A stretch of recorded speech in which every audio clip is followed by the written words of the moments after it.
અમદાવાદના માંડલમાં ભારે વરસાદથી જળ પ્રલય જોવા મળી રહ્યો છે। એંદલા, માનપુરા અને ઉકરડી ગામો પાણીમાં ગરકાવ જોવા મળી રહ્યા છે।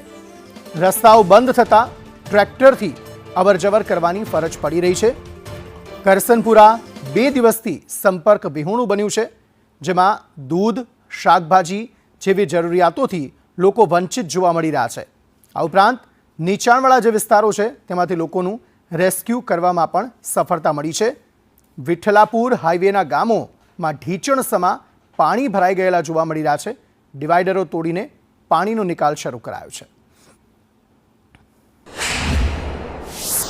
हाँ चालू काम चालू કેવી રીતે કઈ કાર્યવાહી હાથ ધરવામાં આવી? પાણીનો નિકાલ કરે છે। જીસીબી લાઈન તોડવાનું થાય એ તોડી દે અને પાણીનો નિકાલ કરવાનું ચાલુ છે। કંપનીના કારણે ખેડૂતને એટલું નુકસાન થાય છે, પાણીનો નિકાલ કોઈ થતો નહીં અને ઘણા વર્ષોથી અમે જોઈએ છીએ પણ આ પાણીનો નિકાલ કોઈ આજ સુધી કંપનીવાળાએ આ બધી આટલી કંપનીઓ આવી છે અને અહીંયા પાણીનો ભરાવ ફૂલ થઈ ગયો છે।